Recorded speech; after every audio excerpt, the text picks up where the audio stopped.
Hello, as usual, apologies if you can hear the dog. He insists on being like right next to me all the times and he's snoring away. Yeah, it's a quick update of kind of where we're at with everything as we get to the end of the year, which is, I don't know where this year was gone. It has absolutely flown by. And yeah, this EHCP process has been going on literally for the entire year, and by the time it's actually completed, it will be 12 months. By the time it's in place, in terms of obviously then they've got to recruit. Yeah, it could be Easter, who knows. Pushing forward, and just kind of seeing what happens. So I don't know when I last did an update, but yeah, so we're in a pretty good place. Everything's going. The outcome is better than I expected. I was, if it wasn't 20 hours, then I would have took it to tribunal. But we've got 30, 32 and a half, so amazing. One thing somebody did say to me yesterday was that yeah, because if it doesn't have a number of hours in, technically that's not legal. So I don't know. I want to query that. We don't have the words full time, all the hours in there. It just says all learning tasks and all unstructured times, which is full time, but doesn't. Yeah, quantifying doesn't seem to be something that Worcestershire like doing.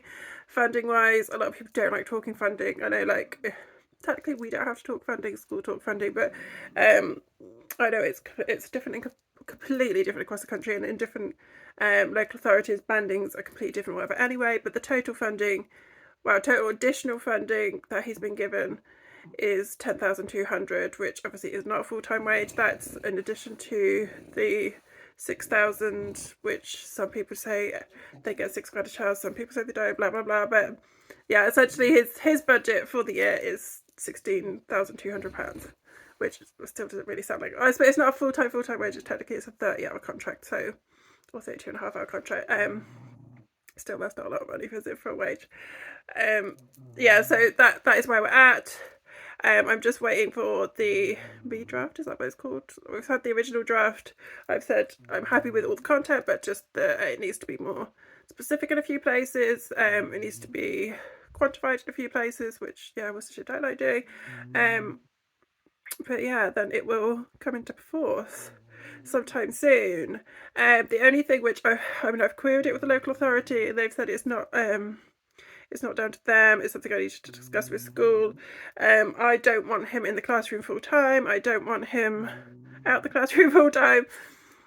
We need to agree on what percentage of the time, or at what points during the day, or what lessons he's in the classroom, what points he's out the classroom, those kind of things. Because school, before we had the funding round, when we just kind of, school was saying that they were going to put somebody in 9 to 1, and they were saying that he would be in the classroom doing his work, and then once he'd finished tasks, then he'd go out and do little bits of interventions. And like, that's not how I think it should be. I want him doing what he needs to be doing, not the general curriculum, because that's not what he needs to be doing. He needs to be doing a highly differentiated curriculum that is specific to him, not doing general lessons and then, oh, we've got 10 minutes, we'll go and do a bit of phonics. That's not how I want it to work. So yeah, I might as well be as TA myself, because I'm basically just going to be like laying down the law constantly. Whether or not they stick to everything, whether or not they do everything they should do, time will tell. I don't know why I keep playing with my hair, I do apologise. Yeah, so, but it is good. Overall, it is really, really good. It is better than I could have ever expected. It shouldn't have ever took this long. I have that bit of guilt of, you know, they're like, oh, imagine how quickly he's going to catch up now with this one-to-one. Why the hell wasn't it in place 3 years ago then? And he wouldn't be so far behind as he is now, even if he had that support when he was in year R. Like, it just, yeah, it's bizarre. But it is what it is, and it's positive. It's, you know, it can't be anything other than positive that from now until he is an adult, he will have the support that he needs. If we have to, you know, it's no man's golden ticket. It doesn't mean like everything's going to be fine now, but for now, in the school that he's in, hopefully continue with this school, continue as we are. When it comes to when he's a bit older, I have no idea. Like, the thought of sending him to a mainstream high school is, or either of them, I don't really want either of my children in mainstream high school. Like, it's terrifying. But yeah, I have to kind of push that back a little bit and just kind of focus on where we're at. So with Ella, yeah, Ella's, yeah, so I've got to this point with Jaden, and like, not the end of the road, but you know, like we're pretty much in place and like everything's finally going to be sorted. And then for the last 2 years, obviously Ella says to me day in day out, like, why does Jaden get this and I don't? Why do they have Jade and they don't have me, etc., etc. They have finally moved her back down in her spellings and maths classes, which in year 2 she was in quite low. Little, they don't have like sets as such, obviously it's not high school, but like small group interventions and things like that. She was kind of quite low in the class, and she was doing the kind of simplified work my way. Like if I say like, oh, you was Jaden, then it just kind of means that I can see that she's doing slightly different work to the rest of the class, because school don't tell me anything.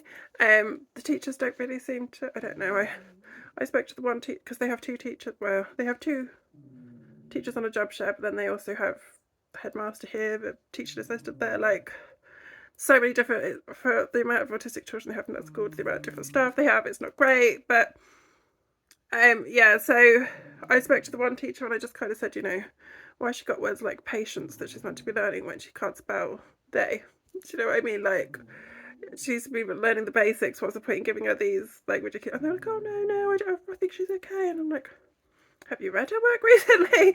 And then she had a spelling screening, is it called, where they just ask them they have random spellings, and she got 0 out of 30, and yeah, her spelling isn't good at all. So spellings and maths, she's kind of, I'm like, confidence wise, like to kind of go, oh well, she's coping with this harder work, well she's not, is she? Because she's getting things wrong all the time, so that's just knocking her confidence further. So being in a lower group where now she comes out, rather than getting 2 out of 10 a week in her spelling, she's getting 5 out of 5. That might not feel like it's pushing up her confidence when she's got a big smile on her face and she's coming out saying, "Maybe I got 5." That's, to me, the more important thing, that she's, you know, she feels like she's making progress. In terms of actual support for her, there is pretty much nothing. The TA at the moment takes her in the mornings. I was having to walk her down to the classroom. We're kind of having to rip her off my arms, which is horrible. I don't know why she's got back to that point. I don't know whether she knows why she got back to that point, but she was really struggling to go in the last few weeks. And then this is sort of start last week, the teaching assistant's been meeting her at the gate and taking her down, and she seems to be a bit happier doing that. She's not yeah, there's no kind of kicking and screaming and that kind of thing. She is going in, but their general whatever is that she's okay.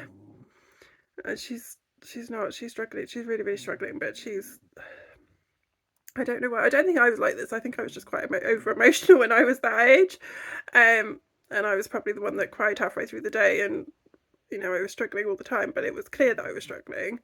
And I would tell the lunch ladies why I was struggling and that, you know, this is going on and I'm scared or whatever else. Whereas Ella's very much, even if she doesn't feel very well, I say, oh, if you don't, you know, if you feel worse later, they'll tell mummy and you can come home. And she was like, I won't tell them. I can't tell them.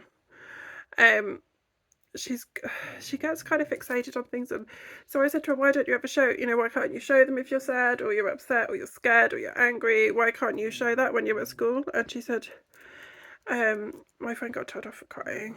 And I said, I don't think anybody gets told off for crying. I was, you know, why do you think that? And she said, well, when we were in year 1, so this was when she very first started at this school, so over 18 months ago, getting on for 2 years ago, yes, this friend had been, in Ella's perception, I'm sure it wasn't as simple as she got told off for being upset or she got told off for crying.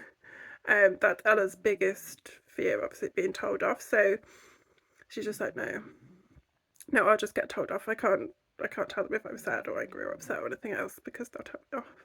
Which I don't know. Obviously she wouldn't, but I can't get that across to her, that kind of like, so she just has that completely blank, because she had that therapist this time last year, and they said she's just mastered that completely blank expression, that she's that duck. They described it as kind of like a duck that looks like it's sitting still, but like underneath the water, the duck's little legs are like swimming away to be able to stay stationary against the moving water. So in school she just has this complete blank expressionless face. She barely speaks. She fidgets under the table a lot. She says like she can't keep her legs still, or she'll like have a little fidget toy in her lap or something. She's struggling with change. I've said this so many times, like different teachers having different expectations. So like one teacher will let her take like a toy this size in, one teacher will let her take anything in, one teacher will let her only have something that's this big, and then she sees other children that have got additional, well, that are acknowledged as having additional needs, that are allowed to take multiple toys in anything they want in, blah blah blah. And she's like, well, why can't I have, well, you know, why can't I know what I can have at any time in the week? Why do I have to kind of like try and remember who lets me have what, or who's going to take what off me, and all those kind of things? I'm like, it's just, there isn't an answer, is there? So one rule for one and one rule for another. I don't really know quite why. They won't at the moment put her on the SEN register, which again, I don't. They basically said, yes, we know obviously that she is now going for her ASD assessment. She's got accepted onto umbrella pathway, but not all autistic children need support. Like, but we wouldn't be at this point if she didn't need support. The whole point of me fighting for the last 2 years to get this referral is because she needs support, is because she's struggling. She struggles more, not she struggles more, but it's more obvious maybe outside of school that she struggles than in of school. Like even last night we went to see Santa, well, twice now. We went to a party on Friday evening at our village hall. There was a Santa there. She wouldn't go anywhere near him, even to just like, you know, go and get a little present off him. Just like kept running away, kept running, just no. He'd kind of go, come on, come and see me. And she'd just like run in the other direction. And one came down the road last night as well. And again, like Jane went over with his usual, I don't like sweet, spice the chocolate. Santa was just like, oh, sorry, this is just a sweet, and just handed him a sweet. And Ella just wouldn't go anywhere near him. And that's not obviously just Santa's, it's anybody. She doesn't really interact with anybody other than people that she knows very well or is very, very comfortable with, and it has to be kind of like one or two people, not more than kind of like one or two people. In most situations, she just doesn't talk, or doesn't let me leave her side. I have to be like pretty much attached to her in pretty much every single thing, which a couple of people have said to me lately, is it like does she have like some kind of attachment issues, which I've always put it down to like the communication thing, that if I'm with her I can talk for her and that kind of thing, which doesn't feel like she has to do what someone tells her or anything else, that she just wants it to be me.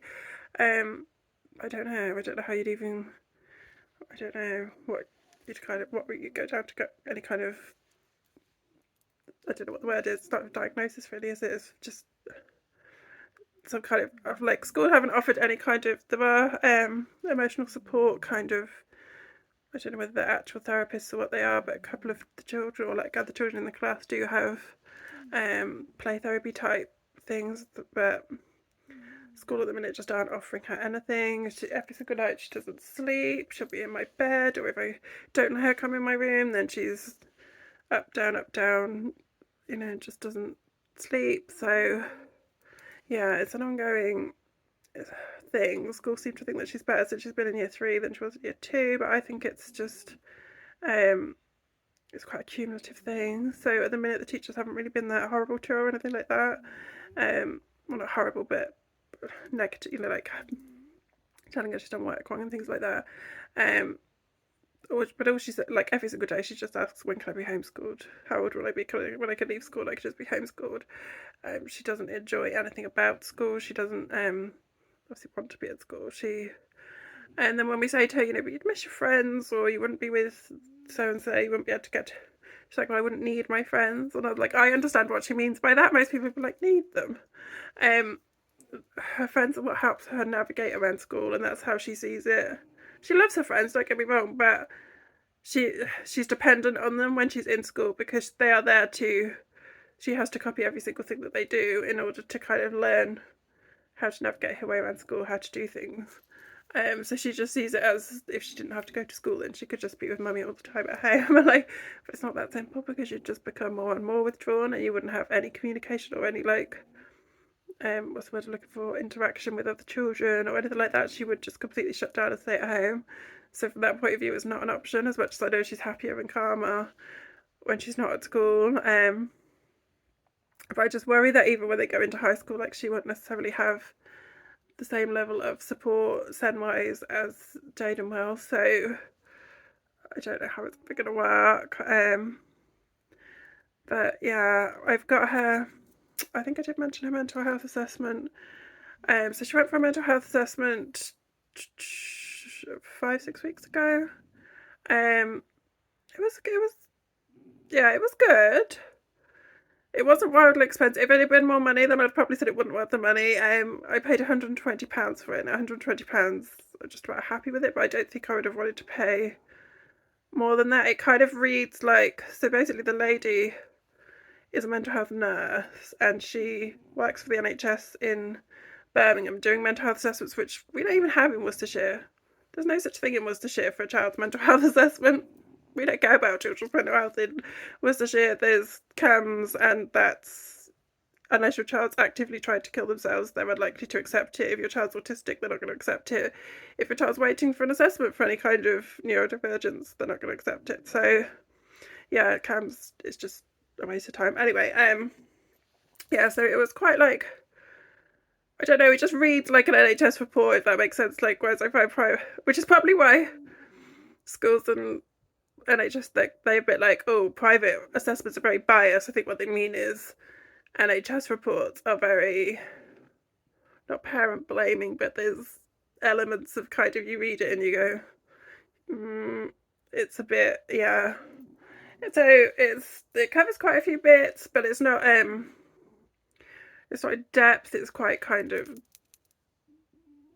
like bullet points, almost, like not like written up into kind of full paragraphs or anything like that. It's just quite like brief.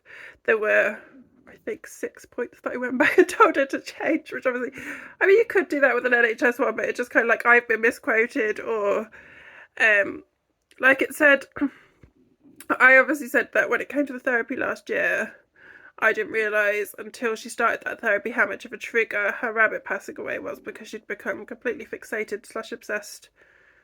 Well, fixated and obsessed with death, but with the fear of someone dying, if that makes sense. So she would say no one was allowed to talk about it, you couldn't say this word, you couldn't say anything about it, you couldn't say, I'm off to dye someone's hair, my phone battery's dying, the word, she would scream the house down. If she was at school, she would start hysterically crying. It came at a really bad time, because it was Black History Month, there was this, there was that, and there was Poppy Day, like so many different things at school where they just seem to be talking about death all the time, which is quite morbid anyway. But yeah, so I'd said that once she started having that therapy, we kind of realised what a trigger her rabbit dying was, because it kind of introduced, I suppose, the concept of death and that kind of thing. So she put that she'd had therapy because the rabbit had died, and I was like, no, can you just kind of reword that? She didn't have it because the rabbit died. It was just that once she started therapy, we kind of realised how big a trigger the rabbit dying was, and there was potentially like almost PTSD symptoms because of this, and because of her previous school. So yeah, it was just the kind of way she'd worded things, and she'd put things like, hygiene overall isn't too bad, or something like that. And I was like, that's not what I said at all. What I said was, because I believe she has ADHD, she's quite novelty driven, if that makes sense. So like, if I buy her a new toothbrush, it's a lot easier to get her to brush her teeth for a few days. Or if she's got different bubbles or a headband for her hair, then it might be easier to get her to brush her hair. Like things like actually showering, bathing, using the toilet appropriately are quite difficult for her, but kind of little things like that make it more of a novelty, make her more motivated to do things. But every day, all of those things are a battle.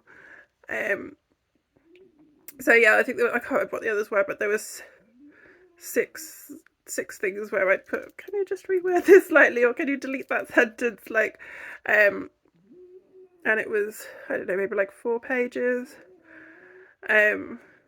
It's what I've wanted it for, the same as when she had therapy last year, is just something to say to school, please take this seriously, please actually do something to help this child, which hopefully it does. It says that she fidgeted. I mean, it could be an anxiety thing, couldn't it? She fidgeted in the chair the whole time, she couldn't sit still, and all those kinds of, she did speak a little bit, which I was quite surprised at. But yeah, it does say that she should pursue both ASD and ADHD diagnosis. So that's obviously the plan anyway. But yeah, if it was more than the £120, I probably wouldn't have paid for it. But I just wanted something just to kind of say, come on, take this seriously to school. And also, I've done her a DLA claim. So I wanted it to kind of back that, because we've only got the one. Like there was only one report that I previously had that I sent off for. So for her DLA, which was her CCN one. So this says more background to kind of what she struggles with day to day, not just literally in school. So whether or not her DLA will go through, I don't know. But once I've got that report back, I'm still waiting for the amendments to be done. And once they're done, I can send it off for DLA, which I think they said that in September, so it's getting towards, yeah, it's been a good few weeks. Yeah, I feel like I'm waffling now because I got to 20 minutes, but yeah, we'll do another update once we have an actual update rather than just this is kind of what's going on. But if you made it to the end of a full 20 minutes, well done.